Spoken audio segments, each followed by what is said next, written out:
I totally forgot that I was gonna try to do a get ready with me today since I'm going to the beach with my family, but I decided that I forgot. Honestly, I didn't decide anything, I just forgot. But since it is the beach, I didn't do much other than a little bit of blush and a little bit of lipstick. But I'm ready to go. I think we're gonna go for a few hours, and I'm probably gonna finish the Poppy War while I'm at it, so that makes me really excited because I've been trying to go to the beach for a while now.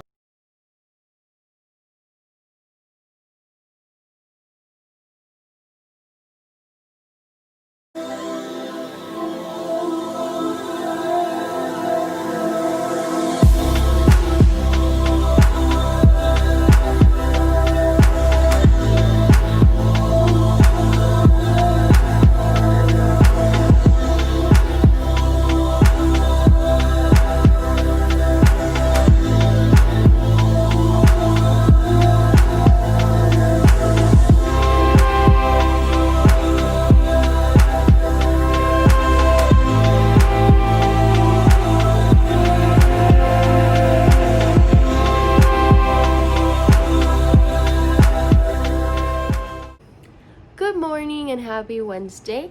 As you can see, I just woke up, so I'm not 100% there yet, but today I don't work. So what I'm gonna be doing today is that I'm gonna be finally finishing A Sorcery of Thorns, which I am 394 pages in, so I'm almost there. I was about to finish it last night, but I got really sleepy and decided to just call it a night and finish it this morning. Another thing that I want to do is organize my bedroom. I'll show you the mess that it's in right now, and then I'll hopefully give you a room tour by the end of this vlog so you guys can see how I've been actually building it. I've actually been enjoying the room decor experience, and all of the things that I've ordered have arrived. I ordered some extra baskets that needed to arrive for organizing my things better, and they are finally here. So I'm gonna be doing that today since I don't work. I'm gonna be doing my nails at 12, and hopefully I can review A Sorcery of Thorns and tell you guys what I think about it. So far it's really good. It is a standalone fantasy, which I think is pretty cool because I've never read anything fantasy wise that can be resolved in such a short period of time. It is long, it's 400 and something pages, but it's not long compared to other fantasy reads that I have read.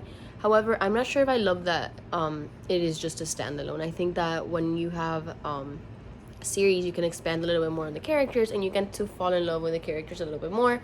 With a standalone, especially in fantasy, you just can get so much out of it. However, I think she did a really good job, and I was really interested in her writing per se, because I don't think I adored this world as much as I would have, but it's no issue about her writing. It's just like I didn't fall in love with the story as much as I thought I did. I'll keep you guys updated. I think I'm gonna make breakfast today, and I'll show you guys a little bit of what I end up doing.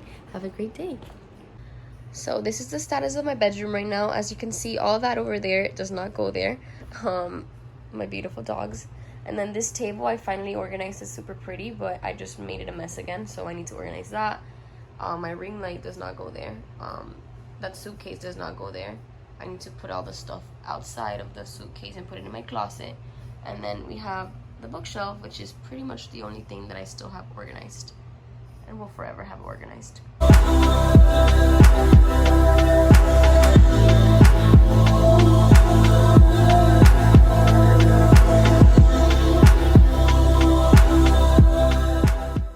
Hi! And I'm about to go to sleep, but before I did that, I wanted to give you guys an update on what I finally read today and last week as well. So this week I finished 2 books for the magical readathon that I'm doing. It's almost ending, so I'm hoping that this week you'll see me reading a lot more books and hopefully finishing 2 other prompts that I have to finish in order to finalize everything and feel accomplished in this readathon. So the first one that I finished was The Poppy War by R.F. Kuang. The Poppy War is about Rin. She is a girl from this town in China who aces an exam she really wasn't supposed to, because this exam is based, or it's meant for people with money and people that have high ranks in the government to actually finish and fulfill it. And she's actually poor, but she's very determined and she aces it, and she goes to this academy called Sinigard, which trains her to be a killer basically. She has a bunch of classes, but obviously all of her classmates make it really hard on her, and she is in this school trying to learn about war tactics and fight and among other things. But one of the things she actually ends up learning is lore. Lore is kind of something that I'm not really sure how to explain, but I would explain it something like theory, or like theory of knowledge or something like that, where she is trying to like get in contact with this god world that is like in her mind, and in order to do that she needs to drink or inhale or whatever it is that they do, opium. So it does have a lot of trigger warning. It includes drugs, it includes abuse, it includes a lot of things that when I was reading it I was like, wow, this book is heavy, and it is very heavy. Good things that I found, it is based on Chinese history, so I found that very, very interesting. However, I unfortunately am not knowledgeable about the topic a lot, and I feel like if you are, I think you're gonna enjoy this book a lot, because as I've been reading a little bit more about history because of this book, there are a lot of parallels between Chinese history and then what actually happens. There's a genocide that occurs in the story that actually occurred in Chinese real history, and I thought it was very interesting to see the two stories basically molded together. So she did a really good job in doing that. However, I was not very interested in the story because of the main character. I felt like sometimes she felt a little bit flat, and I don't think that the issue was the author's writing, because she writes really well. I think it was just my interest in the story. I've heard amazing things about it, and all the reviews that I read, I agree with them. I don't think this book was for me. However, I am going to finish it, because I think that by the second half of the book I was very into the characters and I was more into the story because it was a little bit faster. So all in all, I gave it a 3.5 stars, and I mostly gave it because of the good writing and because of how well the story is written. So even though it wasn't like my all-time favorite, I know that it actually is a really good book. I don't know if that makes sense. So it might have not been a good book for me, but it is an amazing book. So I really want to continue it just because of that. So 3.5 stars, and this one fulfilled a prompt for the Magical-a-thon, where I think the class was war battling. So a book related to war. So that was checked off of my list. The other book that I finished today actually was A Sorcery of Thorns by Margaret Rogerson. So I've been reading a lot of fantasy lately. I actually haven't read anything else apart from one romance book, which was One to Watch. And I think I'm kind of in a slump where I'm not enjoying my fantasies. So as you saw, I gave a really good book, which was The Poppy War, a 3.5 star out of stars. And I'm giving A Sorcery of Thorns a 3.5 stars as well.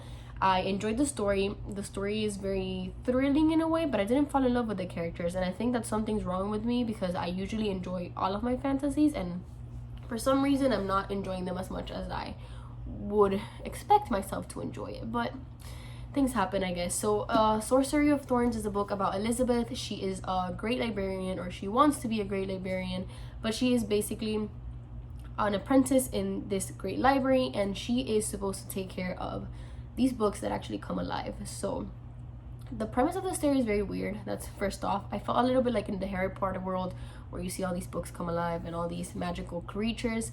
However, it is a little bit more adult-ish, not really, but it is YA.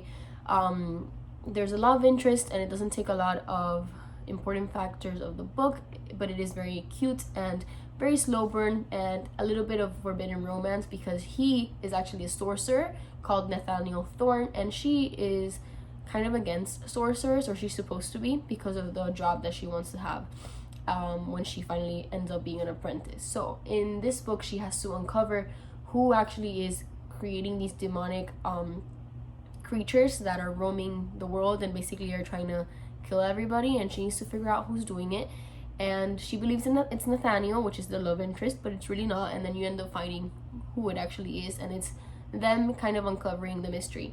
It's very good, and something that I really liked was all the climaxes that the story has. So it's like you go high and then there's a climax, and it's not like any other book, which is fantasy, which there's just one climax. Since this is a standalone, you kind of see the ups and the downs and the ups and the downs again. So I found that very interesting, because I actually have never read standalone fantasy that I can think of, and she did a really good job in doing that. However, I just don't think I loved the world that the story was set in. Again, I think I'm in a fantasy slump when I'm not liking anything. She did write another one called The Enchantment of Ravens, and I think I'm gonna like that one better, and just because of the simple reason that it includes fae, and as you know, I really like fae, so I might give that one a try. But her writing is really good, so I'm probably gonna like it. So all in all, 3.5 out of stars for both of these books, and that's it. I'm gonna probably start Crave by Tracy Wolf next, a vampire book, and hopefully that can get my mojo back or something, because I'm kind of getting tired of 3.5 stars reads, which is absurd because I know that both of these books are really good. I'm just not like into them.